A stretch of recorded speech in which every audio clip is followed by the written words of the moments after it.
Yes, people, and welcome back to another What's Going On podcast, Normski TV. My audio sounds a bit mad in my ear. I don't know what it is. It sounds a bit of buzzing. But listen, please hit that like button, subscribe and share if you are new. We have got an awful lot to talk about. And Man United is actually dominating the news. Erik ten Hag has got a stay of reprieve after 3 weeks of not knowing what's going on with Ineos. Here we have it.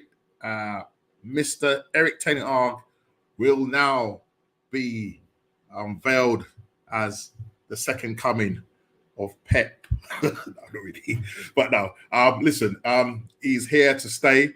Some Man United fans are absolutely devastated. Some are saying, listen, let's just go with the process, mate. This is what it's all about. Just go with the process. Let's back the manager. I don't know whether Big D's got a different opinion from JP. We will find that out. They're sitting in the background, eagerly waiting to come on and talk. But as I said, people, please hit that like button, subscribe and share if you're new. I'm not too sure whether Ez is coming on. I'm not too sure whether Kofi Klopp is coming on. I'm not too sure if Chile is coming on. I didn't send him the link. He should see the link in the chat. I normally send it to him via email. Whether he comes on or not, I do not know. Good evening to Mrs. J. How are you doing? She's probably on her way on public transport, listening. And yes, we have got a lot to say. Trust the process and all of that. Yeah. I did say to Jay, do you fancy doing a swap? Yeah. Arteta for Erik ten Hag. And we got a rousing laughter on our chat. Erik ten Hag is staying for now. Not much better out there. Listen, the manager... the manager circles is a bit difficult right now in terms of quality managers out there. Same with strikers. With Sesko turning us down, Man United down, Chelsea down. Listen, we've got a lot to talk about. I'm going to stop waffling. Again, please hit that like button, subscribe and share if you are new. So let me just introduce Mr. Big D and Mr. JP. Welcome to the show, gentlemen. Yes, and how are we doing? And how's everybody doing? We're tired now, man. After the great news. Yeah. Well, you know what? You know how I felt. I was like, if they sack him, they sack him. If he stays, he stays. Yeah. Right? That was kind of my mentality with it. Okay. Okay. So he's here. I know Big D lost a little bit of faith with him, and I don't know. I'll have to get his views on that. But before you do go in, D, mind my manners. Let's ask you. How are you doing first before we start doing football chat? How are you doing first, mate? I'm tired, man. I've been doing gardening and building a storage unit in the garden and all them madness. Yes, Kelvin. Yeah, and I was just like, man, should have just paid someone to do all this, man. I mean, I have to go work tonight. Gina's saying, "What? You're not going to go to sleep before you go to work?" I was like, "Nah, Sheen," because it made me too lethargic. I'm driving. I just suddenly wake up my sleep to go driving. Nah, man, I have to just come do the show and then go to work, man. But yeah, apart from that, I'm all right, mate. That's good. It's the others, isn't it? Yeah, it's good. It's the others. The others. I wonder who the others are. But anyway, big JP, what are you saying, man? I'm good, I'm really good, man. I was listening to a few things today about the Euros. It's nice when you can just focus on other things for a little bit. You don't have to worry about your own team. Because I don't really have any skin in the game for the Euros, to be honest. I look at the Man United players. I want them all to do well, but I don't really care what nation wins it or not. Same as. If Brazil were playing, then that's what I'm saying. Brazil ain't playing, so Brazil are playing Copa America, man. I'm watching my guy Young Hendricks doing his thing. You know what I mean? Man Hendricks, I'll be like, he's what, 16 years old? Yeah, he's young, isn't he? He scored the winner against Mexico the other night. Oh, right, okay. Took his goal well. Gabriel Magalhaes put in a little barge on him in training, mate. So it's to let him know, to let him know that what time this is. Big man game. But 16 years old, represent his country. Yeah, it's crazy, isn't it? Big up. So he's going to be playing in the Copa America, I'll take it. Yeah, he will be, yeah. I don't think I've ever watched it. I don't think I've ever watched it. Yeah. I used to watch it a lot when I was that side of the world, you know what I mean? Because it's all on the American TV shows it, it shows it regularly. Right. You know what I mean?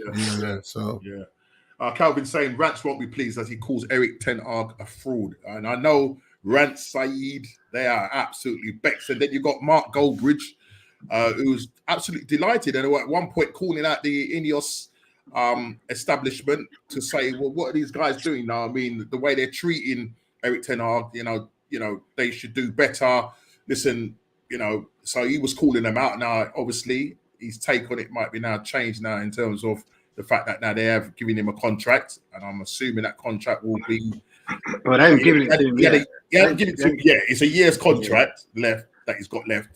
I'm assuming. Yeah, apparently they're going to give him a 2-year extension. No, it's a 2-year extension. Well, that's what his agents is edging for. But I think I said to JP yesterday, that extension is going to have bare stipulations to get Ineos out of anything that they want to get out of, and they're going to reduce his power.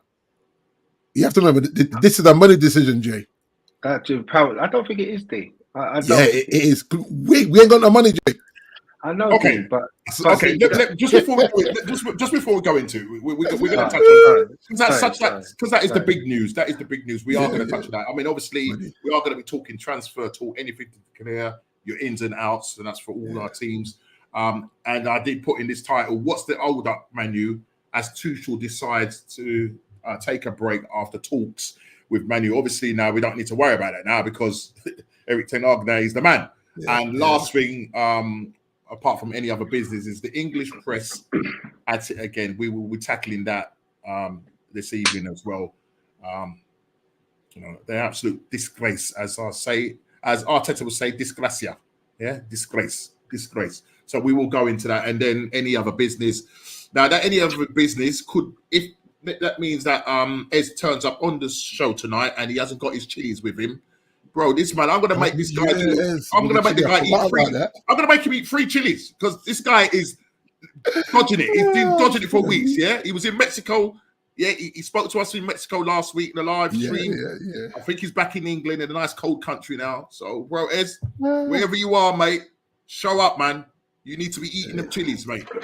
The Mexico chilies. You know what I'm saying? But yeah, listen, let's talk about the Ten Hag situation. And as we all know, the situation with Tuchel going, having talks with Manu, and the conclusion was that he wants to take a break now. Whether that's he didn't agree with the direction of where Man United were going in terms of the new part owners, or is it a case of maybe Man United didn't really like Tuchel, because I'm sure they wanted him, but maybe what he wanted was probably not their cup of tea, and hence both parties are deciding, you know what, listen, we need to look at other targets. There's other targets like Pochettino, there's De Zerbi. I know some people want him in from Brighton. He's out of work at the moment. Potter and our favourite Northgate. You know what I mean? And even some people are saying that if Erik ten Hag, and I know D, you might touch on this, if he, you know, messes up in this new contract, it could be Southgate waiting in the wings, because I know one of your, I don't know which of it's the director of football, one of you guys are Braithwaite, or one of them is really likes him. Dan Ashworth really likes him, and obviously has worked with him in the English setup and everything like that. So listen, interesting times ahead. So listen, let me just say, how are you both feeling about the fact that he has been given a reprieve? It's been 3 weeks after the FA Cup, and now obviously the speculation was that before the FA Cup, we was told in the press that he was going to be sacked after the game, and I mean, at that time, did you think that was going to happen, Jay? Did you think that was going to happen differently? So what's changed? Sure. What's changed? Is it because of the fact that he's won an FA Cup, or is it the fact that maybe they're too scared to sack him because of the backlash? Because right now, I don't know what the percentage is for Ten Hag in or Ten Hag. I know there are people that want him out. There are people that are saying they're not happy with Ineos. You know what I mean? So what are your thoughts, gentlemen? Do you want to go, D? Yeah. Wow. It's a lot there. If you look at the narrative, it had LVG written all over it, right? Where Man United wasn't saying a lot, the press, because remember, every press conference, LVG went at the press saying, "You lot are trying to get me fired." He was saying it probably the last 8 weeks of the season, going into waiting to go into the FA Cup or there or thereabouts, and it's almost like he knew he was gone because of the way the press was pushing it. And I feel this has been a very similar thing where not one time did Ineos come out and say he's gone, but they didn't come out and back him either. And I think that was more damning. Sometimes that's sometimes even worse, though. Yeah, I think that's more damning because you're like, yo, I'm actually working for you, and bear man, I keep asking you guys what's going on with me, and you're just sidestepping. I mean, every time he got asked, Sir Jim, remember Sir Jim's talked a lot. I think he's talked way too much, in my opinion. Right? I need to see these things happen. Like, yeah, you've done your talking in all the different interviews. So I actually feel like there was a narrative to say that maybe he needs to go, and not because of what happened in the FA Cup. It's what happened in Champions League and in the league. I think in both situations, with or without the injuries, we were atrocious. I mean, me and Jay were talking about yesterday that we were awful to watch. Like, I want to go back to Old Trafford, but not to watch that because it's a long way. You know what I mean? Well, obviously longer for Jay. He's in London, but even from me, that's a good 3-hour trek up there in the car, and then you got all that comes into it. And so I look at that, and this is why I say, Jay, I think money does have to do with it, because I always said this, that the Glazers are not paying him 9 million, and if he gets fired, Sir Jim's got to pay it. Now, if Sir Jim's already saying that, well, I'm already committed to fixing Carrington and doing whatever I'm doing, there's not a spare 9 million to fire him. He was never going to leave that money on the table. He's not Dave Chappelle. If he was Dave Chappelle, no. We have to remember, Dave Chappelle left 100 million on the table, right? Yeah, like if you're going that comedy thing, right? If you're bothered about, like, remember he said he'll go anywhere and win trophies like he's always done. So he actually can afford to leave the 9 million on there. He shouldn't, but he could afford to. And the mere fact that he's stuck around after being disrespected, what does that say about how we look at him, how the players look at him? Because he's going to be stuck with most of his squad, Jay. Because we just saw an offer there, 21 million for McSauce and Wan-Bissaka. Are you taking the P for both of them? 21 million. This is how disrespectful people are coming at United with. Yeah, we'll take them to off your hands for 21 million because they know we need to sell to do something different. And that's why I feel like he's been hung out to dry. And don't be surprised when he gets fired, Southgate comes in. You heard it here first. When he gets fired, Southgate comes in. And I'll tell you why I say this, right? Southgate's been with the FA over a decade and a bit. Under 21s, and then with the England squad. All now he just comes out and says, I'm looking at whatever really happens in this tournament, maybe it's time for me to step aside. And then, like Jason said, Dan Ashworth and them, they're all pally. So if he wins it, I don't think he will win it. If he wins the Euros, he becomes Sir Gareth Southgate. And if that happens, he's definitely coming to United. Trust me on that. All the Sirs hanging out together. All right, we'll see. So I feel a lot of this is money, unfortunately, Jay, because if Tuchel says, I'll come in and I've seen them play, I need 200 million, they're not guaranteeing Tuchel that. Deserving may not have come with a big figure, but Tuchel would have wanted the money and the Fergie control, and they don't want to give the Fergie control. His new contract will take away the Fergie control that he's had in the last 2 seasons, spending 400 mil. That's why he stayed. And is it also that they also have been hearing that the Ineos, the group obviously want a different style of football as well. Now, and this where the retro football will come in, Norm, and dictate to him a lot. Right, okay. But then the problem that we've got at the moment, because, right now, I think everybody at the moment, apart from probably Chelsea, they won't probably struggle to sell their players. But for Arsenal, I see no movement. And obviously, Man United, you need to shift players. And, you're talking 7 million for the pair, Wan-Bissaka and McSauce. 21. Yeah, for the pair. Yeah? Yeah, for the pair, right. That's just ridiculous. That's mad. For what you pay for Wan-Bissaka. How old is Wan-Bissaka? What, 25, 26? Yeah, something like that, Jay. About that, 27. Yeah, 27 max. 27. Well, even saying it, what did you buy him for? You bought it for about 50 mil from 50 mil. That's right, from Palace. Yeah. And now you're talking almost a tenth. Yeah. That's not only that. May I add as well, no? They're begging Evans to sign a. That's how I know we ain't got no money. You're begging Evans to sign an extension. He said he wants to retire. Yeah. He said, I want to retire. I think, because the FA Cup was the only thing that he hadn't won, as in personal achievements. Obviously, he's not going to win anything internationally, but for club football, that's the only thing he hadn't won, and he won it. So he's like, listen, I've got the full repertoire. I can walk away. I'm getting old. I know I'm getting old. They said, nah, give us one more year. Because it allows them to operate differently in the second transfer window. Because we need 2 centre-backs, Jay. But we don't need 2 if Evans stays.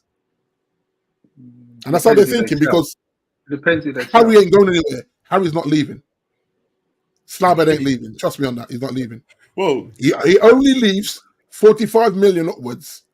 We're not getting 45 million for Harry. He stays. They'd take 30 for Harry. You think? Yeah, for sure.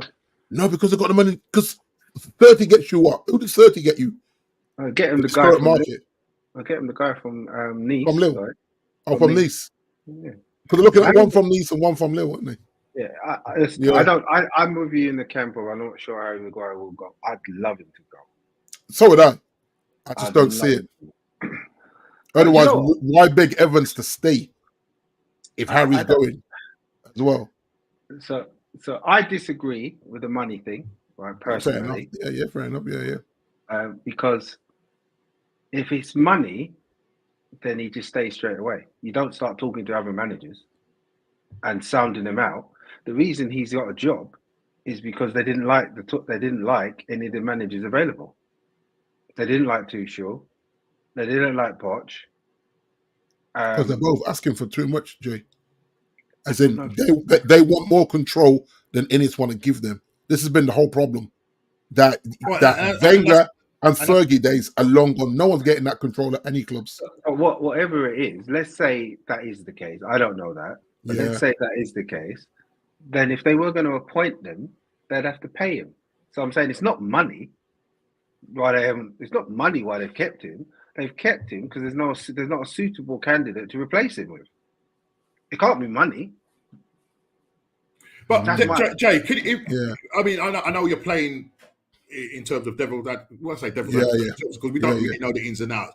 But what is your thought process as the reason why, if it's not to do with money, then is it then the fact that Eric Ten Hag is going to kind of be there like puppy and sort of like I don't think it's puppy. I don't think it's that. I think you know what? I didn't like the fact that it took this long. Yeah. I didn't like that. But for them to do the process that they did, I kind of get it. You've just come in, you've taken over and I know most United fans won't agree with me and they won't like it. But you've come in, and at the end of the day, the weight is on your shoulders. So you've got to make sure you've got somebody in the job that you're happy with, and he's not your guy. So can he, I'm telling him, this is how I want to do things. And he went on holiday for 2 weeks. So that probably didn't help. No, but apparently they sent him though, Jay. He came back on Sunday. Yeah. And they sorted it all out yesterday.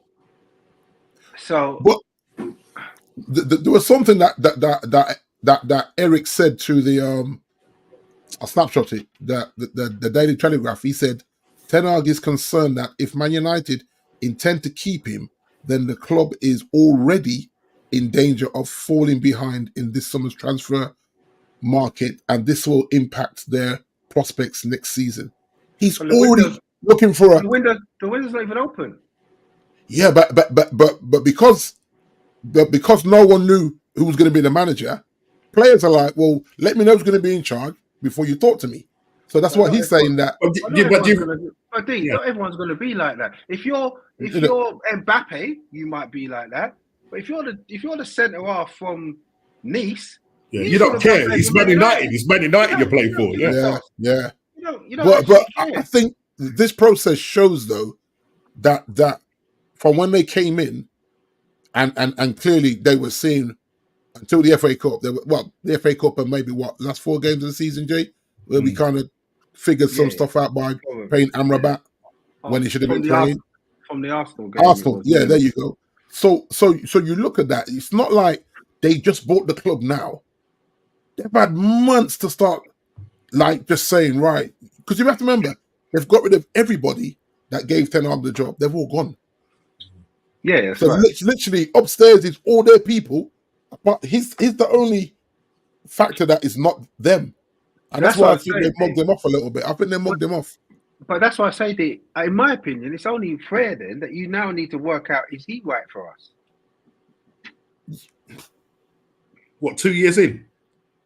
What this regime needs to right, okay, right, all right, yeah, fair enough. Because everyone keeps going on about he's won the FA Cup and he's won the Cup, which is great. Don't get me wrong, I'm not taking that away from him. But like the way he's talking, like, was it in your contract then that is all they needed you to achieve is to win a couple cups? What have we turned into? Like, what have we turned into? Cup FC or something? Like, this is Manchester United. Man United. Club. We finished 8th. We finished 8th. But Jay, when you look back, listen, Ineos had a lot of. When did Ineos take part ownership of this? Just towards the end of the January window, I think, right at the end of the January window. Okay, so maybe then, if they'd taken part control, say in the summer of last then it's different. There's a chance that they would have probably axed him based on the way Man United and the way he was managing the club. There was a chance that he could have probably gone maybe Christmas, January, but because they came in January. That's right. Then they didn't really want to act. They went to see, let's just see what happens. But I think there was probably ample times where, because the team was played bad enough and the way he's dealt with certain things, that, Ineos had to say, because every minute would come in and go, Ten Hag, the newspapers are going at it. He's next. He's the favourite to go. Blah blah blah, and it was just a matter of time, really. But you know what the press are like? If the press want to paint a narrative, right, and if they just keep pumping it, then it becomes this huge thing. Right? So I'm not saying it wasn't the case, because I think it was after the Crystal Palace game. I think it was. I was just like, get rid of this guy. I'm had enough. I'm done. Get someone else in who can manage us through the FA Cup, because we ain't got no chance of winning it. That was how I felt after that game. You're emotional. Blah blah blah. Right. The truth of the matter is, right. This is why I said to you guys before, am I happy with Eric Ten Hag? I felt indifferent, because if you told me we was going to get a top manager in, then get rid of him. I don't want him. But if you're telling me you're going to bring Southgate, Tuchel, Potter, all these names that we were being linked with, then I'd rather keep the guy we got. To be perfectly honest, and I think it's fair that this regime can come in, because they haven't even got all their people in yet. No, you still got what's his name? He's still on garden leave, isn't he? And he doesn't start. Ashworth's still on garden leave. No, that's Barada starts July. Ashworth who knows when he starts. So I think it's fair though that they assess. I didn't like that it took this long, but I think it's fair that they assess the situation and then make it. And as a United fan, he's there now, so I'm all in. But I cannot see Manchester United start the season with that brand of football that we saw last year. I can't see it, because straight away I'm gone. He's lost me. If I see us open, same way we've been open for 35 Premier League games of the season, it's embarrassing as well. What he probably needs to do now, Jay, since the Arsenal game, and you take in the FA Cup, obviously, you won that, and that was probably the best counter-attacking football I've seen in a long time this season from Man United. Maybe he needs to build off of that. Yeah, because if he still doesn't get the players that he needs, and if you don't, because you're okay, let's look at the players that are going to leave. Okay. So the players that are definitely gone is Casemiro. He looks like he's gone. Varane is definitely gone. Yeah. Martial is gone. Yeah. Who else is there? I think one of our centre halves will go, whether that's Lindelof. Yeah. or Maguire. I think it's Lindelof will probably Right. go. Yeah. I think that as well. Yeah. Right. So that's 4. I mean, obviously, there's probably more that you want, but just 4 off the top of my head. I wouldn't be surprised if Wan-Bissaka goes. Oh yeah, Wan-Bissaka. Wan-Bissaka. Yeah. Well, I saw a thing. I saw a thing with Malacia posting that he's not taking the summer off, as in he's not because of what went on. It's because he's had the year off. That's why. He had the year off. Yes, yeah. So he's saying that he's not gonna take a summer break. He's apparently been reporting to Carrington to get back up to speed because I think even he knows that Luke Shaw's going to get injured playing for England, so he knows that he's going to start. So which is not a bad mindset to have. I actually don't mind him saying that because last year he parted with Rashford and them quite hard, and then he got injured, and I think he got injured partying because it all just got covered up and he just disappeared. So I think whatever he was doing with them lot and Sancho, I think that's where he got his injury because he was in LA and all sorts, and I was like, bro, like because to a point I thought we sold him, and I just didn't want to say nothing. But then when you saw him at the FA Cup, you're like, here he is at the FA Cup, look, and he got a medal because he played. I think he played the first round, didn't he, or whatever? Couldn't have played. He ain't kicked the ball all season. So how did he get a medal then? I don't know. I didn't know he got a medal. He ain't kicked the ball all season. I'm sure he had a medal, yeah. He ain't kicked the ball all season. You sure it wasn't one of those things out the kindergarten things? This was the thing as well, Jay, and I don't remember when he came, but you might remember this. When did Jason Wilcox come to the club? Jason Wilcox didn't come that long. Jason Wilcox season ended in April. Jason Wilcox came in April. Yeah, let's have a look. I'll Google it. Because apparently, Aaron Bissaka's 26, by the way. Jason. Okay, 26. Yeah, that's about right. Yeah, but Norm, this is what they were saying that Wilcox has been shadowing him from the moment he landed, as in at training. Yeah, wherever. 19th of January. Oh, sorry, 19th of April.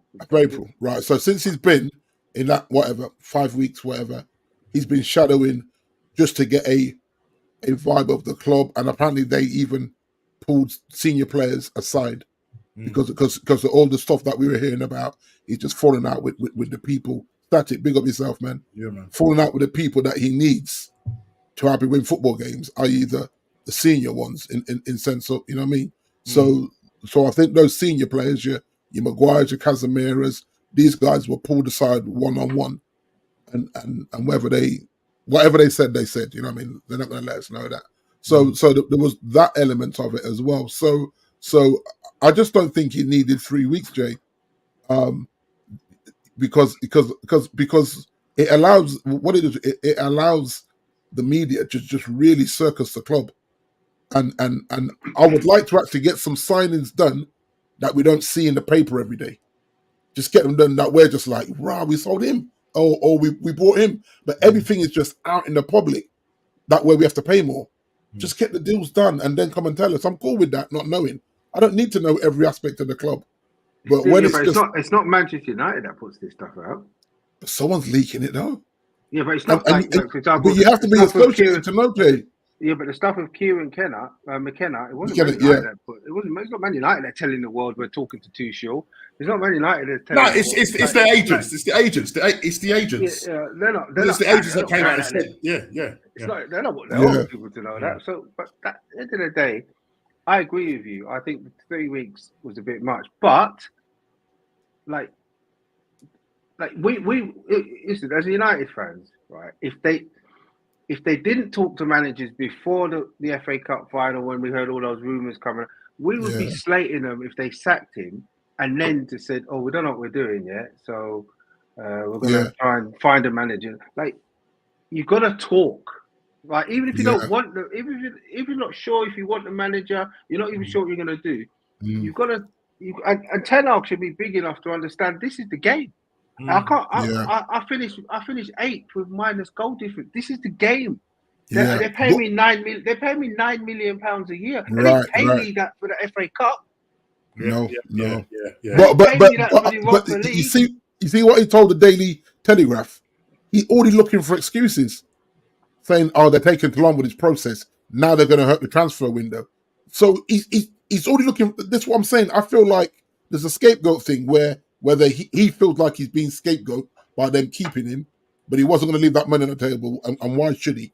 I think, in any walk of life, he's got 9 million is 9 million. He's got to protect himself. But I think now he's exposed because the players are watching this and saying they're not sure about him. And you can't give these players an inch, man. We know this already, Jay. We can't sow any seeds of doubt in our players' heads to say they're not quite sold on him, Because you see how they're down tools. They've done it since Fergie's left. They've down tools on every manager at some point. Probably only Ollie that they didn't down tools on, because Ollie was their mate, wasn't he? You know what I mean? So it's like, nah, it's Ollie, man. He's our brethren. But everyone else, they practically pulled the stunt on him. Yeah. I've got German friends. Whenever I say Tuchel, they become speaking French. Merci, thank you. I mean, just going back to the playing style, Jay. That if that's a come the start of the season, because there's some people that wanted Zerbi because of his brand of football. And he would have probably cost a lot less. I don't think, he would have been answered for the extortionate contract like some of the other managers. I know Tuchel will be getting paid well. I mean, what was your thoughts on maybe if De Zerbi did come in? Did you want him or just not interested? This is what not interested at all. I'm not interested in this tippy tappy. I don't care about possession football. I know everybody wants to play that now, and I know it's the modern way. I don't care about it. I grew up with Manchester United dominating the Premier League. We didn't play possession football. And I know football's moved on. I know it's not the same Man United. I know all of that stuff, right? I just want to win. Don't get me wrong. I don't want to be bored at the same time, but I just want to win. And I get bored sometimes. Put it this way, I watch Man City. I watch Spain. I know what you're gonna say. I get bored. It's boring. It's boring. It's all the same thing. Everyone wants to play the same way. Everyone play out from the back. Everyone wants to. It's boring. It gets long, doesn't it? Yeah, it gets long. And that is the thing, because a lot of these young managers that are coming in now, you're going to find it with Mercesa for Chelsea. They're all going to be playing this same style of football. Pep style football. Pep 2, Pep Mark 3, Pep Mark 4 is who probably does it the best. Yeah. Stat is saying here, can Ten Hag change his style of play and make United a consistent winning team again? What are your thoughts on that, gentleman? I think that's the question, though, isn't it? Because he refused to change it in the season, and he told Gary Neville, if I change it, the players are going to get confused. Then all of a sudden, and during that period, we're getting battered. Every games we win, we're getting battered. The shots against us, possession stats, everything. We're getting battered. Then all of a sudden, he starts to tweak the formation from the Arsenal game onwards, and then dramatically in that Man City game and the Brighton game as well. He sort of tried it out as well. Yeah. So, is he going to stick with that, or is he going to say, "Well, my way of playing is this"? Because. And I think that's what the owners are basically trying to say. It's not about your way of playing. You need to play football to win. That's what you need to do. You need to play football to win. So you think that's what the owners are thinking? That's what told him. Yeah. I'm telling you that's what they told. I'm telling you they told. Because what would you do? What would you do, Norms? If this is your club, are you going to say to the guy? I just, I don't really mind. I just want you to play football where you can keep the ball. I need you to win, because I need my team back in the Champions League first. Right? It's sad that as United fans, we're not even talking about winning the title, but we need to get back in the Champions League and then build. Because you need to win. Yeah. Like all of this stubbornness because I want to play a brand of football. Win.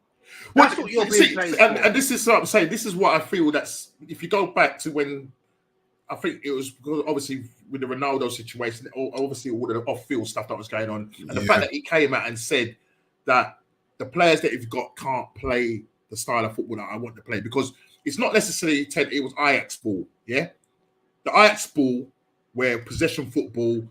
Yeah, he could the players that listen. Ajax are known for playing that style of football. Okay, And listen, Ten Hag has worked with Pep, so it's not like he's worked with Pep. Yeah, I think he was his assistant when he was in Bayern Munich. For Bayern Munich. Yeah, so the mere fact that he's saying, look, the players that I've got, I can't. Then find another way. Find a way. Thank you. Find a way. That's what you got to do. Yeah, because I think that's what's held him back. And then because of all of the off-field stuff, the situation with Sancho, where, because he didn't say sorry and all of that. Now we're hearing that Sancho's up for 40 mil.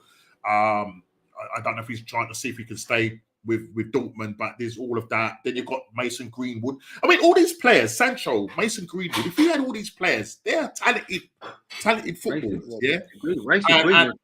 Mason Greenwood solves your right-hand problem straight away. Right? Your right-sided problem straight away. But that's a different kettle of fish, though, isn't it? I don't think Mason Greenwood. I don't think it's the right thing to do anyway. To be honest, it just creates too much drama. Every game you go in is drama. Yeah. Mason Greenwood, and I think his experience playing abroad has probably, from what I'm hearing, makes him want to stay abroad. Because is it Juve interested in him? Yeah, Juve. Trying to get my chip, don't they? It's a good move. It's a great move for him. Yeah, good move for him. It's a good move for him. Yeah, that is a very but good move. I don't think this regime. Well, time will tell, because I'm just basing this all on the words that they've been saying. I don't think this regime will just let them give him players away. No, they can't. Like what we was doing before. But we'll see. Well, Jay's suggesting that King T Klopp could probably be your manager. Yeah, he's got a year. Listen, I think he said he wants to take a year out of football. So listen. Would you? He's not coming to United, no. I know I wouldn't. No, but if he was free, would you take him? I would. Okay, cool. But I don't think. What about you? I don't care. I don't know. But I don't think he would. I don't think he would come. Yeah. Nah, because I think if he comes to United, Jay, he'd be in fear of his life, Because I think that rivalry is so strong. Like he just that man will burn down his yard and thing. You know what I mean? I wouldn't want that for him. I think Jurgen's a nice guy. Yeah. I'd take him, like you, Jay. I'd take him.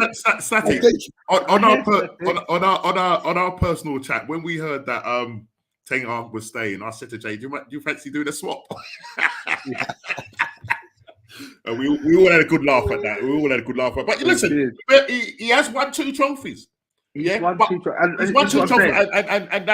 what you're saying, Jay, I don't want to just be known as a cup team. Yeah, the Man United that we know, the Man United that I knew and grew up with, where we had battles with you, you know what I mean? Yes, 13 Premier League titles, mate. And now we're talking about you with a -1 goal difference and 8th. Eighth. Yeah, sure. You just, you know what I mean? Right, you finished 8th, but obviously you've got into Europe because of the cup game. But that's really kind of what's really saved his bacon. You get what I'm saying? I hear Static's point, right? And look, Dean will attest to this as well. Winning the FA Cup, it felt amazing. It was brilliant. We were celebrating for ages. I watched the game a million times. Right? Yeah. When I look at the season, when I think about who we are, we didn't bring this manager in to win us a couple cups. And don't get me wrong now. I'm not saying to you in 2 years the man was supposed to be winning the league. But you know what, Jay? So let me just cut in there. When you first listen, I was worried. I remember when you guys were linked with Eric Ten Hag, and I was like, oh god, because I saw what sort of football that he was playing. I thought, well, if he gets hold of these players, yeah. But obviously, what messed him up, because obviously the press over there was sort of saying that he's not very good with the press for a start, and then he says too much. Then the Ronaldo situation happened. Then the Sancho situation, then all the Mason, everything just. Yeah. Some people actually say that maybe the club was just too big for him. Do you know what I mean? Just the profile of the club. It doesn't seem like, though, Norms, he had the right people around him to support him. Yeah. So, for example, the Mason Greenwood situation, from everything you read, the man was told he was getting a player in a particular situation. Yeah. Then all of a sudden they flip-flopped because of negative press that they got when it came out that they were going to bring the guy back. Yeah. And then he's now stuck again. Then you've got a medical department that told him, you can get rid of Reguilon because you've got this guy coming back, right? Yeah. And then both he's left, the guy don't come back and the current left back still gets in. And so he's like, my medical team is a joke. The guys above me don't know what the hell they're doing. So it was almost like, this is why I say I'm not against him staying, and hopefully the structure around him changes and above him and all that sort of stuff. And let's see how he does. But the reality is, if we start the season like we did last year, he won't last for after Christmas. Yeah. Right. Yeah. But I'll tell you what we have done though, guys. We've got a new communication manager because I did say this. If he stays, he needs help with that side of it. I think he's awful in front of the cameras and awkward. There's an awkwardness about him. So this new communication guy, it's got to sit him down, and he can't be prideful about it because he's representing a huge club. But sometimes I look at him and go, "That's my manager, man. Just turn it off. I can't even watch this interview because even when you win, he's awkward about the win, and it's like, brother." And I think hopefully this new communications will have to say to him, "Listen, we need some time away from the training field where we're going to just coach you a little bit." And sometimes pride, because I remember when I was in St. Lucia, right? There was a professor, and she offered to help the bishop with his dialect and all this kind of stuff, because when we first went there, couldn't understand the word he was saying from the pulpit. It was wild. We should have just get looking at each other going, "What did he say there?" And so I'd mentioned to somebody and they said, "Oh no, we're going to get him some help," and he was highly offended. And someone said, record him and let him watch himself back and see that it's not the best. And so sometimes if he can put his pride away and take the communications out, that way he knows what the press are like. The press don't really like him. There's a way you hang with them. You win them over in a way, not sucking up to them. You just win them over in a way where they can't mug you off when they get you in front of that microphone. So hopefully he's staying. So like Jay said, we got to back him because he's staying, and they'll give him 2 years. They won't give him one because these players, if they know that he's on a short one, the same thing. But give him 2 years with an option for an extra, then they'll say he's not going anywhere. So we got to knuckle down. So how long would you, as Static said, how long would you give him both, guys? Well, he's got a year and a 2. No, what I'm saying, how long would you give him? If he finishes the season in the Champions League spot, then that's okay. I think he'll stay the next year. Fine. Yeah. And because then is that no? What I'm saying, from your personal opinion, right? Obviously, you won the FA Cup this season. Yeah, you wasn't obviously, when it came to the footballing side of it, it wasn't great. So that's what we need to see. That's what we need to see. Some kind of progression and progress. He told everyone last year that we're progressing. Well, we only saw progress in the last 3 games. Right. When he actually changed the formation. Right. And you would be happy for that to continue? Well, he has to go one better. You want to see him work with what he's got. No, but that's what I'm trying to say. In terms of the style of football, I know there's going to be some fans out there that want to see the ticky-tacky football, but listen. Yeah, of course there will be. He's going to need to learn to adjust for certain games, yeah. You're Manchester United, right? You'll probably dominate possession against certain teams. Right. And certain teams, you understand, I'm not going to dominate. I'm not going to try and dominate possession when I play City. I'm not going to try and dominate when I play Arsenal. 1 win in 7 games. Does he go? 1 win in 7 games at the start of the season. He probably will go. He probably will go with that. That's relegation form, isn't it? Yeah, that is. Yeah. And would you want it to go? I think that's what Static is sort of. Well, so my thing is this, right? How I feel about Ten Hag is I'm indifferent. I don't feel like if they sacked him, I'd be upset. And now he's staying, I'm not over the moon. Yeah. My biggest thing is, if you get rid of him, is who you bringing in. Because if you bring in somebody in that's inspiring to the players and to the fact thing, because if they sack him and they bring in Gareth Southgate, right? To me, that's the worst thing they can do. You're new into the club. And you're bringing in a manager that if you did a poll with the fans, 99% of the fans, they don't want that guy. No. Look at the England side that he's got. He doesn't know what he's doing.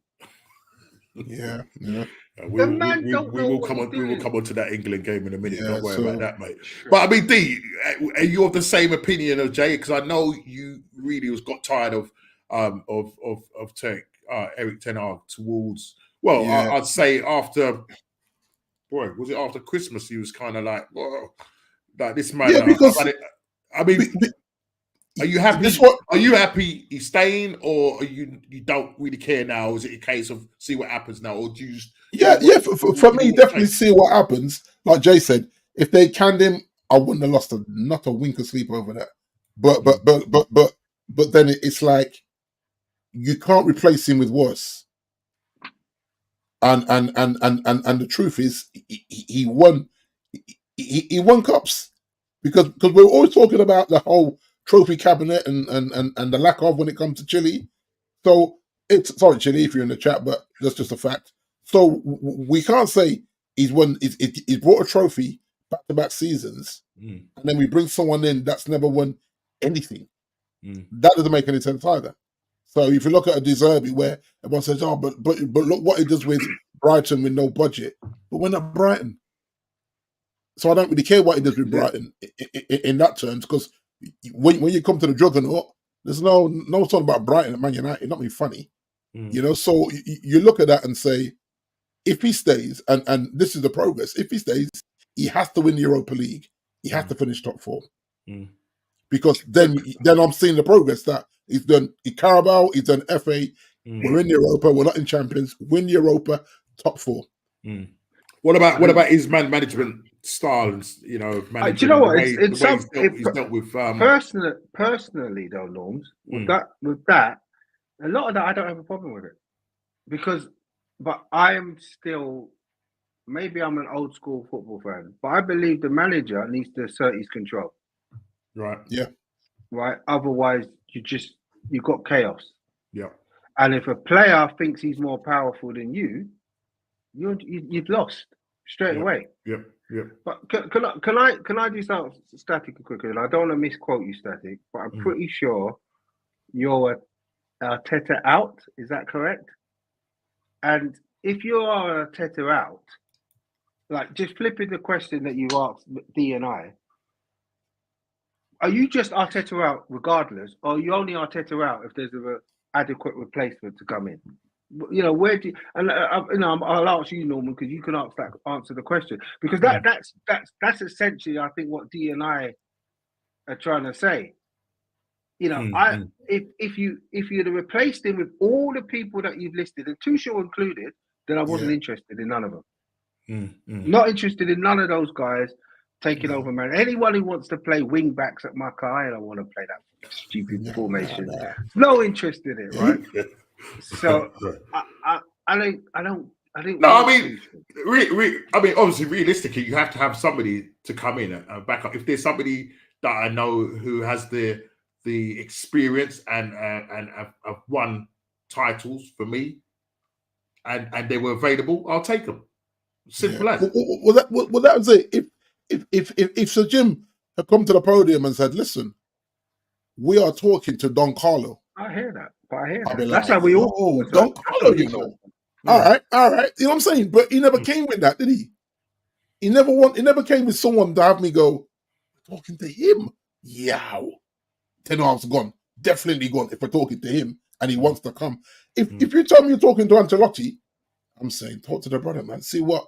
And that's my thing. See, I wish Arsenal was talking to Ancelotti from four seasons ago, but it hasn't happened. We went for Unai Emery.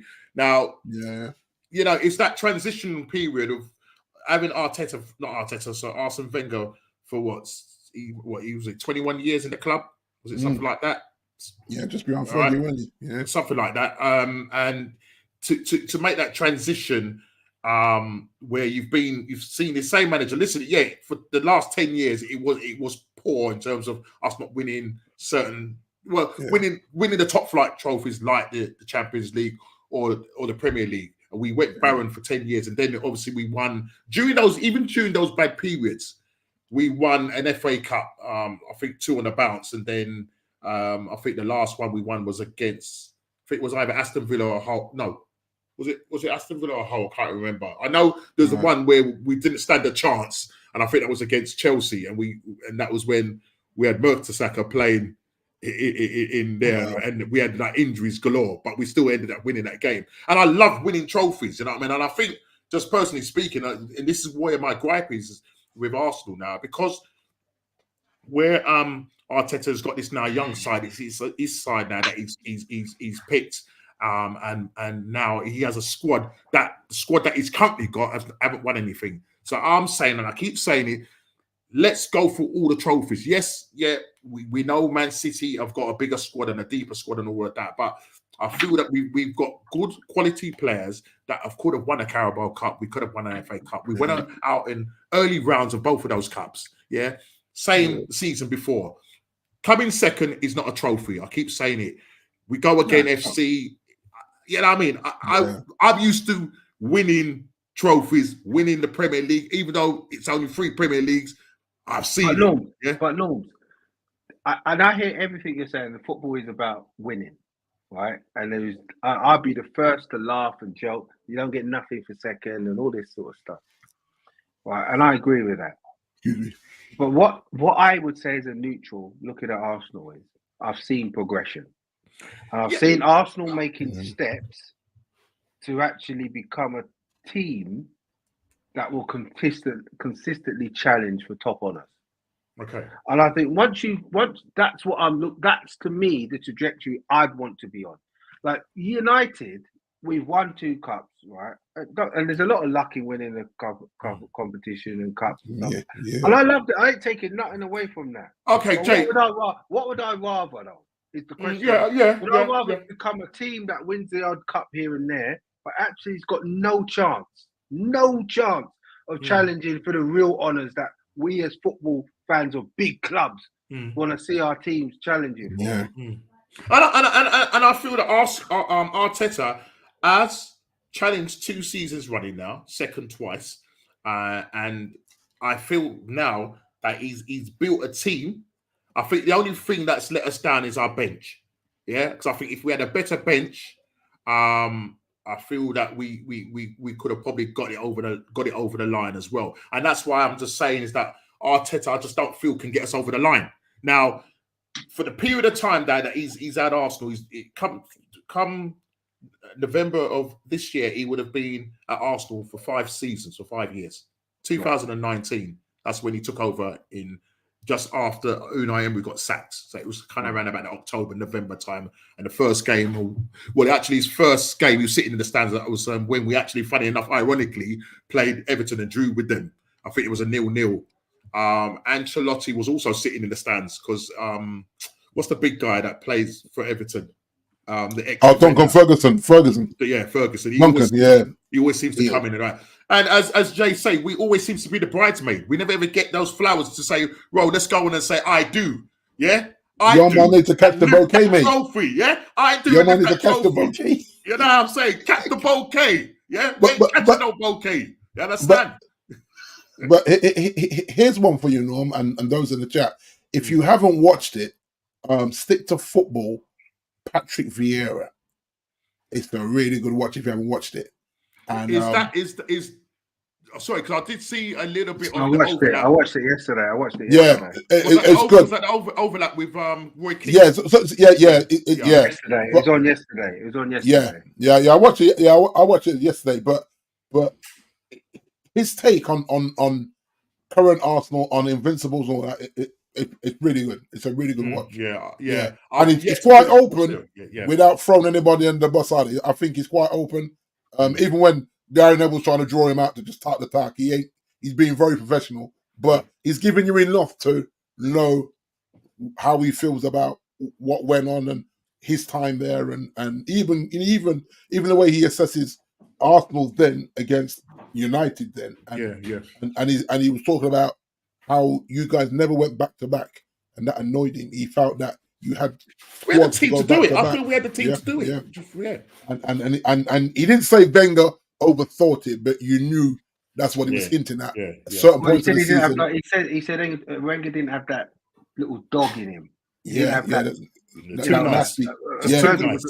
Fergie was a street fighter. Yeah, literally. Yeah.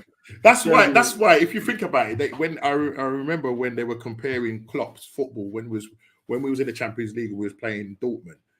They called Klopp's type of football rock and roll football, and ours was what was he used? It was a quaint description of orchestral. You know what I mean? That yeah. You know what I mean? It was rock and roll football against orchestra football. Yeah. Obviously, we was like we was like a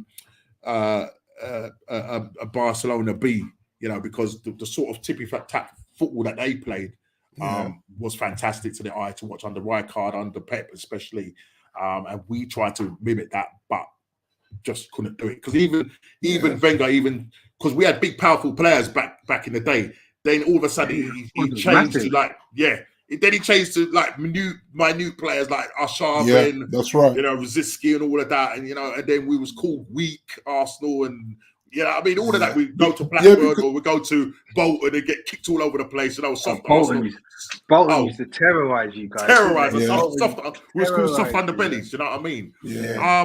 For me, 5 years ago. Rest in peace, man. Wow. Yeah. Gosh, that's gone. Yeah. Rest in peace, mate. Rest in peace. 5 years. Wow. Rest in peace. What a player. And I know when I remember when he faced your team, Gary Neville, and your back line just kicking him all over the place. And yeah. Well, this is one of the reasons why Patrick went after Gary in the tunnel, because he's like, you ain't doing that today. Yeah. And then Rose said, no. That's when you could have gone for anybody, but you gone for Nev. You ain't gone for Nev. Because he felt like Nev couldn't really defend himself. It's an easy target, isn't it? Yeah. Well, you have to remember, he was the original shot steward, Gary Neville. Yeah. He told Fergie everything. And he was in bed at 9 o'clock. He looks that type of player to do that, isn't he? And he still knew. This was a joke. Because even what's name says it. How did you know about that? Because you're in bed by 9 o'clock. But nothing got past Gary Neville when that man was out. Absolutely. You know what I mean? Getting laced up where they should have been sleeping in the hotel. Yeah. Absolutely. He's like, listen, boss, 3 of them were out last night. No. Listen, he had his people around Manchester, didn't he? He had his people around Manchester that would call him and text him and say, I just saw a couple of your boys a bit legless leaving 3 o'clock in the morning. He was like, no, we're playing tomorrow. He said, definitely your boys, Gary. Have a word. Those Arsenal Man United games, I'm telling you, mate.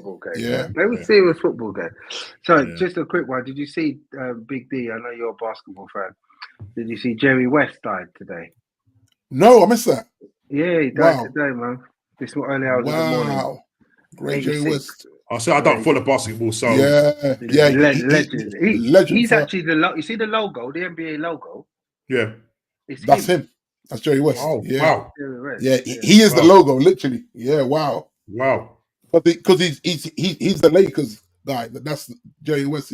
You kind of associate him with the Lakers. So yeah. Definitely that definitely was the battles. I mean, the games that we have now. Listen, when you felt it. I remember seeing the Man United fans and the Man United players and the Arsenal players in that tunnel at Ivory. It's like, let's go. I was feeling it. I used to get up for it.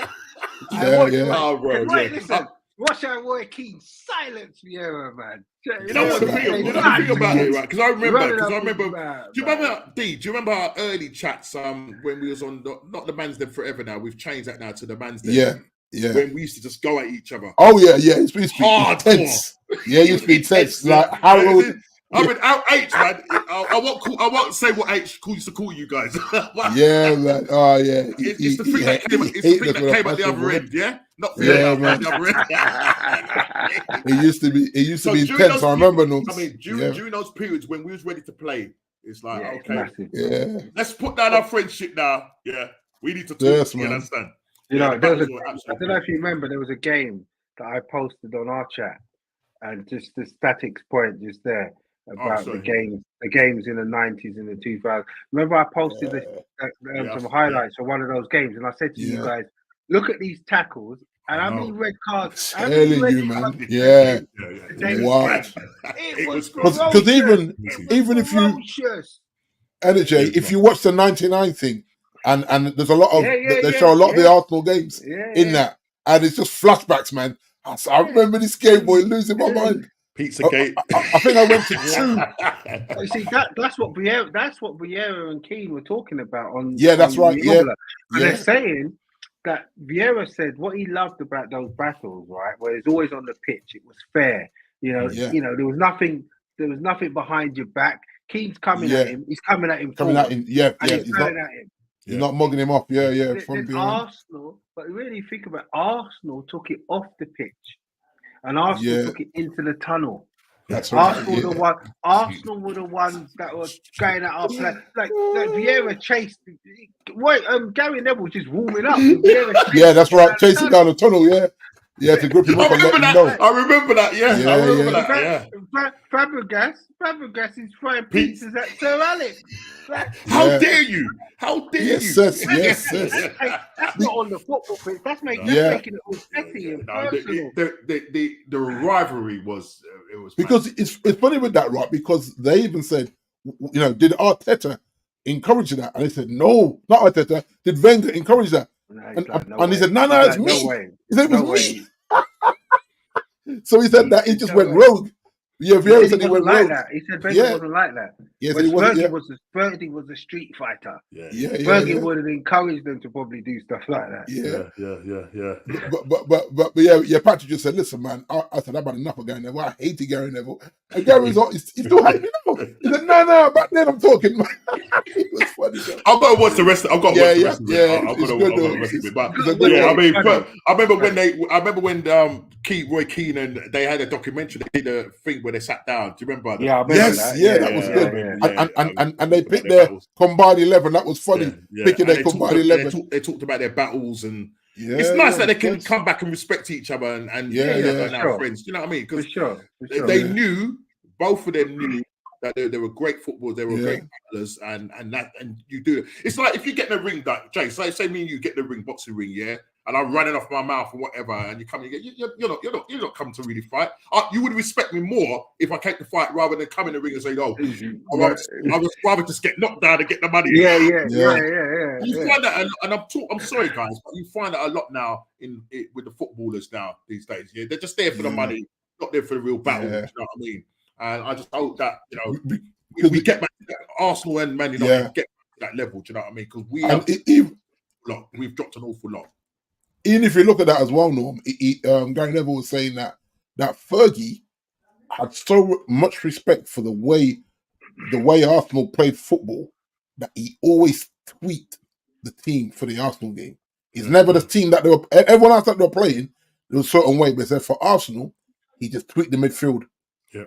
When he played Arsenal, Arsenal was a better footballing team. That's right. Yeah. They were a better footballing side of it. But he said the respect that Fergie had to say, listen, Arsenal are coming, and we're not playing now. We just play Bolton.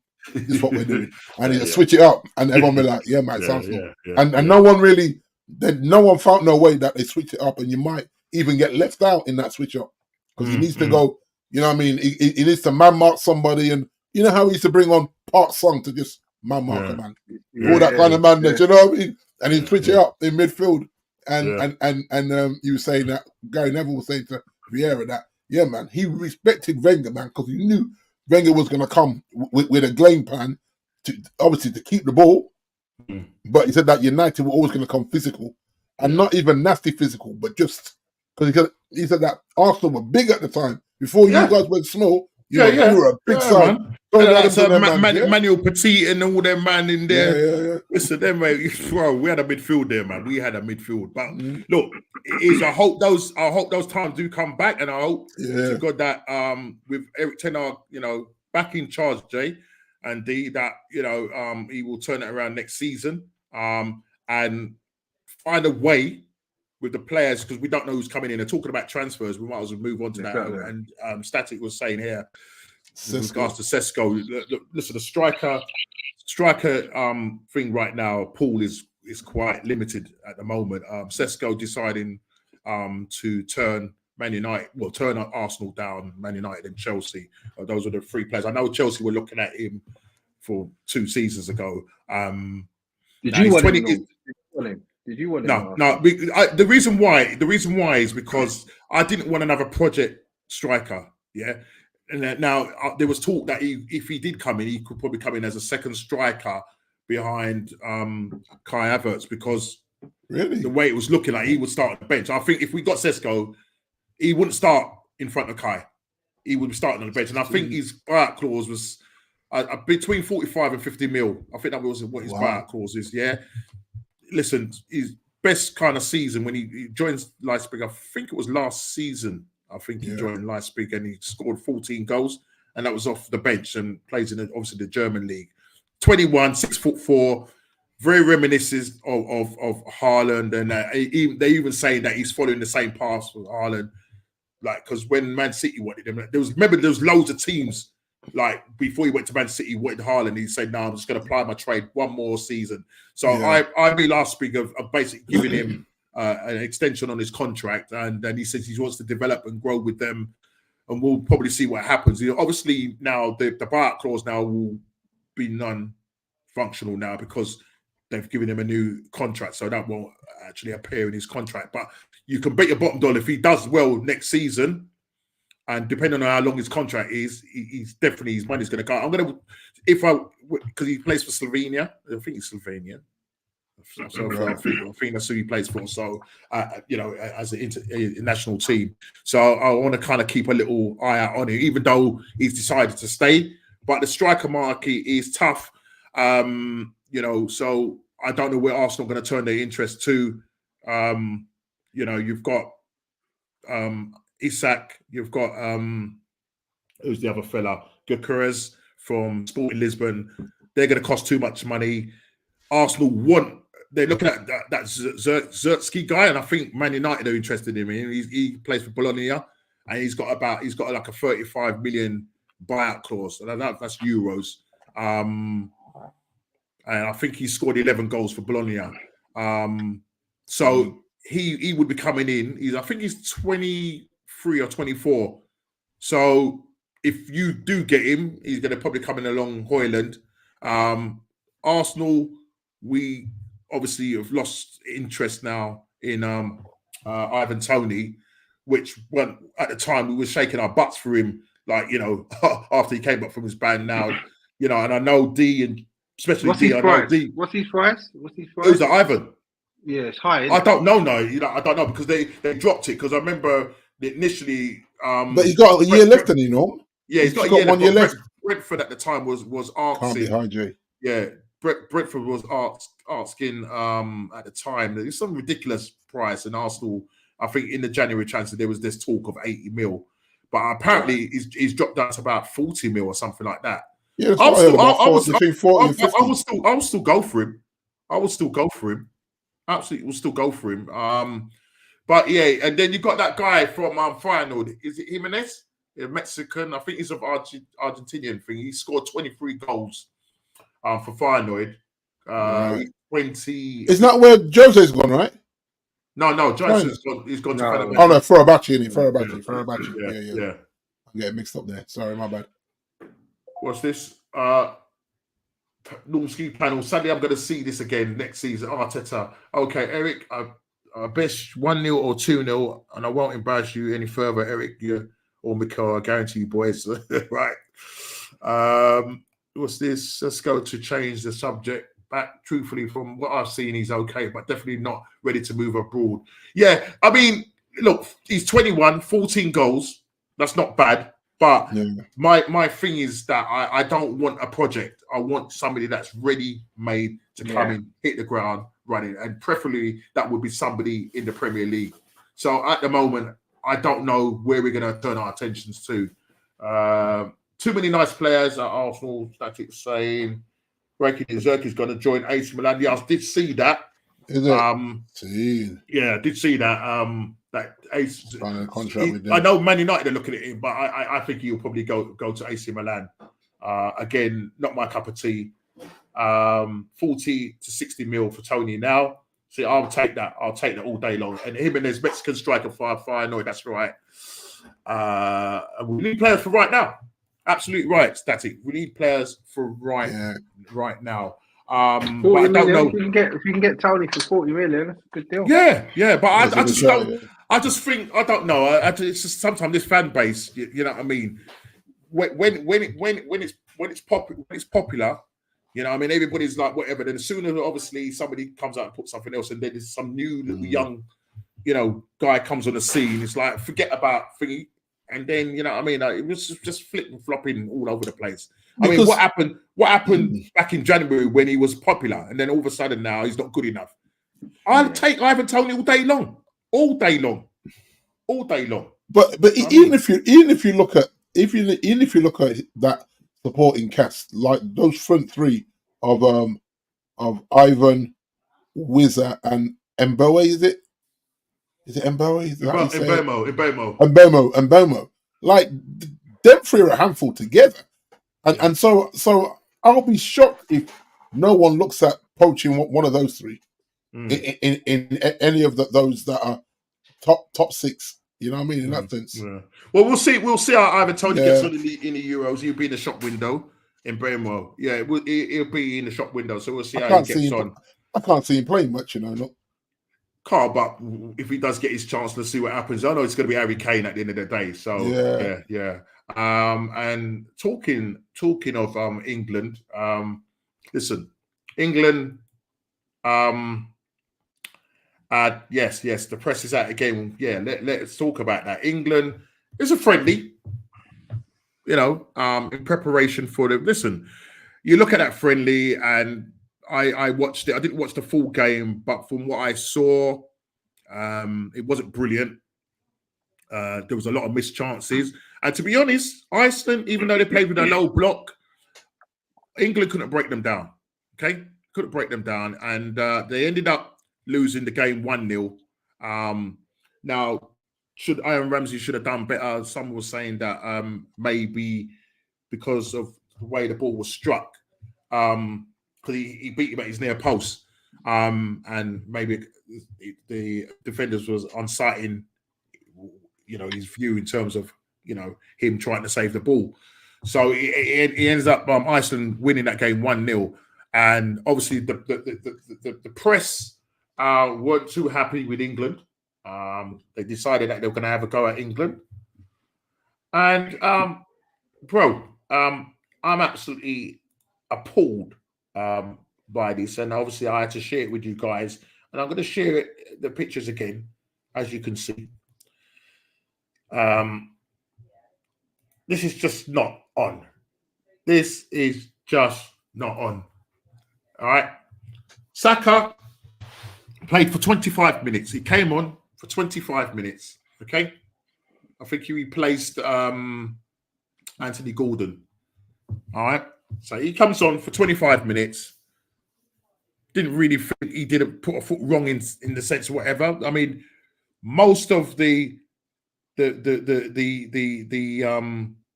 problems was in the first half of that game, and even watching the game, Iceland could have probably scored a couple more goals. They could have scored a couple more goals.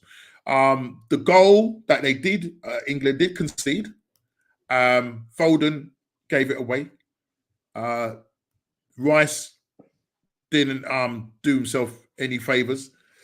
And then somebody tweeted at halftime, I don't know if it was the Guardian or the Times or whatever, tweeted that basically Maino, I can't remember if we got it in the chat, but basically Maino doesn't look strong enough in that midfield area. Doesn't seem to be cut out for that. It's almost like they were attributing the goal and mistake was down to Maino. Then, after all said and done, they do a review of the England game. And lo and behold, guys, from the Sun newspaper, plain awful. And who's the biggest picture there? You got BBC Sport, Saka on the floor, sprawled out on the floor. You got the Times. Then you got the Star, typical Star that I don't read, Black Eyes. What's that all about? I don't understand that title.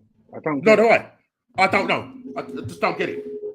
What is going on, lads? Seriously, what is going on? See, the first one, in some respects, right, it's a good, he's got a plane in his hand, isn't it? And he's kind of like, he's thrown it. Yeah. It's almost like so if that was just it and it was just that, you think, oh, that's a good picture, isn't it? I suppose for a headline for a bad performance. Yeah. You just Yeah. But it's when you look you're playing on the thing that he's doing. Yeah. Look at it. I don't understand Black Ice. I don't get it. And I don't understand why Saka's the picture and the other two. I don't understand it. Oh, you know what? It's in the Black Ice. They're trying to quite a distasteful play on words, as in black against Iceland, Black Ice. What do you mean black against Iceland?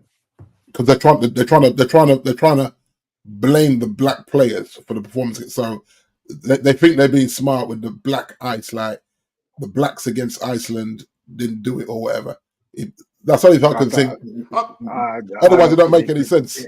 If they ever meant that, that's wild, isn't it? It is wild. That's what it means. That's a different level. Yeah, because don't forget as well, Black Ice, you slip on Black Ice.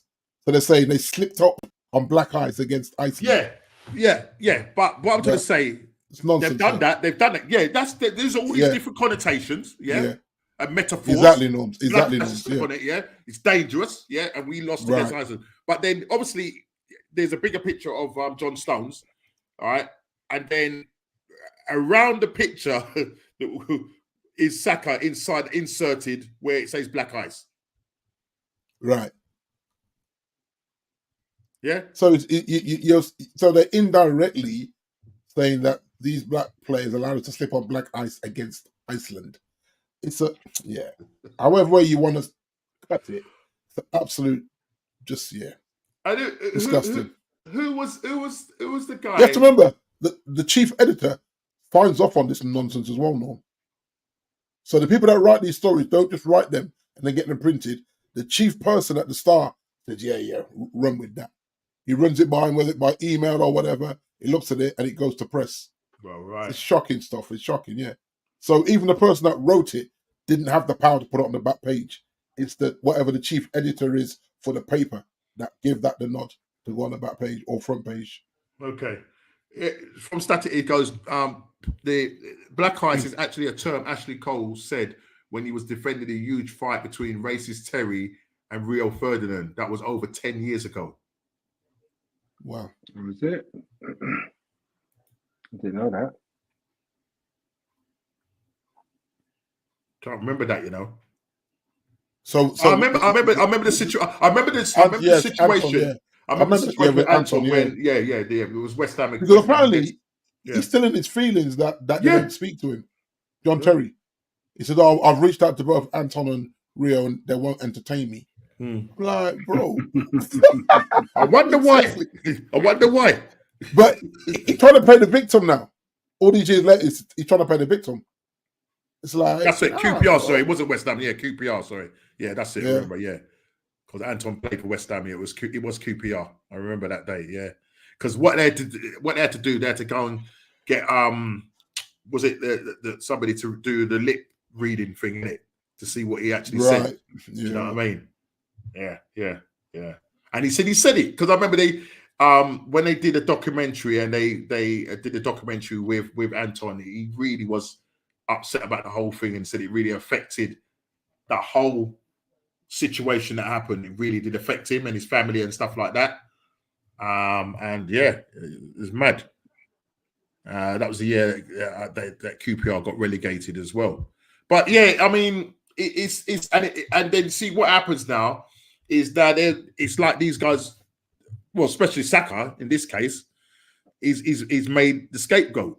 You know, some Arsenal fans might be up in their feelings because of the fact that it's an Arsenal player at the front. So some might look at it, they're having a go at the Arsenal player. But no, this is more than just about Arsenal players now because the press do this all the time. They look at what they used to do. Look what they did with Raheem Sterling. Yeah, because the fact that he had a tattoo on his leg of a gun and the fact that he's buying his mum a house. What's the problem? Yeah, what's the problem? We talked about this years ago. Yeah, what is the problem? But you have to remember, right? Michael Owen bought a whole cul-de-sac. His family, a whole cul-de-sac, ravaging. Man, by was that in the news? Was that in the news? Right. Exactly. Did they? I think even they were when the time when Raheem Sterling bought his mum. Was it Raheem Sterling that bought his mum a house? And then I don't know if it was Phil Foden or somebody else. It was Phil Foden. Was it Phil Foden? It was Phil Foden. I don't know if it was Sterling. I think it was another player in the youth team and Phil Foden in the youth team. So they both bought parents' homes. And Phil Foden's one was projected in that positive light, wasn't it? Yeah, that's right. Absolutely, yeah. It's terrible. Oh wow! Terry was also being racist to Ledley King in Chelsea versus Spurs. Terry came off the pitch before the ref gave red card to save his England captaincy. Bro, this is mad. Yeah. Facts, bro. Listen, man. But you know what I mean, and it doesn't help because especially in this day and age with social media and the trolls that hide behind the keyboards. And you remember the year when Saka, that was about 4 years ago now, when Saka missed that penalty and the trio that missed the penalty. Saka, Sancho and Rashford, the abuse that was given out to them. Yeah. This doesn't help because now if anything happens where England fall off or if Saka misses a penalty or even whatever, the trolls are going to be out there, and you've got these. I wouldn't even call them respected papers. Right? I won't even call them that because this is just absolutely disgraceful what you're seeing now. Yeah, but you say like Saka now. Saka's in his right to decline a penalty now playing for his country. No one can say nothing. That's the truth. He can say, nah. Them mans can take that because I know if I slip or what the abuse I'm getting is not worth it. Yeah. And so then you have to question the whole. Just go and pay for my parents' country. It might not be as high profile as England, but they're going to show a little bit of love. And don't get me wrong, some of them African nations do some wild stuff as well. Not on not on the rated level, but on the money level. The money can be a little bit. You see it in the Caribbean islands as well, where with the cricket and stuff, where money just goes missing. But you can't put on the shirt and say that you're proud to play for your country and then expected to take this every time there's a bad performance. It's not sustainable behavior. You saw was it 3 guys that got the guys that were abusing Vinicius that they all they got locked up for 8 months. 3 of them, weren't it? 3 of them. Yeah, 3 of them. Yeah. So, and that's a huge statement because that's never happened in all of football with the banana throwing, the monkey chanting, all of that. Now they made an example. Now people are saying, "Yo, rah, this is wild." They've gone to prison for that. People say they've gone to prison for that like it's nothing. No, you can't be just abusing and racially terrorizing people. You know what I mean? I think that it's So, because my brother sent me that link, and I said to him, "You imagine if they'd done that in England, just banged a few man up for that." He said, "Yeah." He said it would change every stadium's behaviour when it comes to that. Football. Just kick it out. Yeah. So, Static was saying that the kick it out campaign is failed. Would you agree? Do you think have they done anything for football, or is it just another tick box token thing? There you go. Yeah, that's the thing, isn't it? Because I don't know if they still put it on the shirts. They were putting it on the sleeves, weren't they, at one point as well on the shirts? I don't know if that is still a thing. And then there's the thing, for international. So you got to take it to the knee as well. And some people say no, right. It wasn't changing anything, and that's why some black players just refused to stop doing it. Yeah, and said, "Well, what's the point?" It became a bit of a gimmick, didn't it? Yeah, unfortunately. Yeah. They still do it. They did it up to last season, weren't they? Yeah, that's what I thought. Yeah. I'm sure this season I saw some teams do it this season. I'm quite sure. But it almost became optional norms, where if players remained standing, then no one really. It wasn't pushed in that sense, you know. So no. There's a lot of stuff that still needs to be addressed, and I still feel that the FA, the UEFA, they're still not doing enough. What sanctions to put in some real more, stringent sanctions when it comes to that. But they've made a start, especially because in Spain it's probably rampant out there, and I'm glad that those 3 guys got the deserve 8 months or whatever it is, and that they will think about it. I mean, I think they wrote a letter of apology to him and that. But at the end of the day, man, listen, I bleed like you.